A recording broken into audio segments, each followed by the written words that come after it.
ஒரு போராட்டம் நடக்கணும்னா அந்த போராட்டத்துல கண்டிப்பா வசனம் தேவை. வாழ்க ஒழிக ஏதோ ஒண்ணு.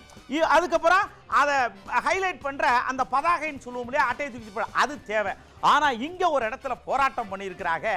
பாய், தலையான, கேஸ், சட்டி, பருப்பு, அடுப்பு எல்லாம் கொண்டு வந்திருக்கிறாங்க. எங்கன்னு பார்த்தா புதுச்சேரி கலெக்டர் ஆஃபீஸுக்கு எதிர்த்தாப்புல. ஒருவேளை போராட்டத்துல என்னை மாதிரி கத்தி பேசும்போது பசிச்சா பொங்கி சாப்பிடணும் கொண்டு வந்திருப்பாங்க ஓடு இருக்கு. போராட்டம் அது ஒரு செம சீனாட்டம் மாதிரி இருக்கு.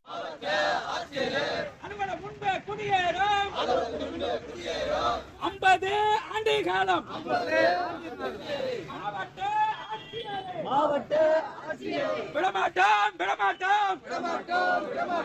எப்பா அந்த பாயச்சத்தை விரிச்சு போடுங்கப்பா, காலார உட்காருவோம் அப்படின்னு மக்கள்லாம் உட்கார்ந்து இருக்கிற காட்சி என்ன தெருவில் எடுத்ததுன்னு நினைக்கிறீங்களா?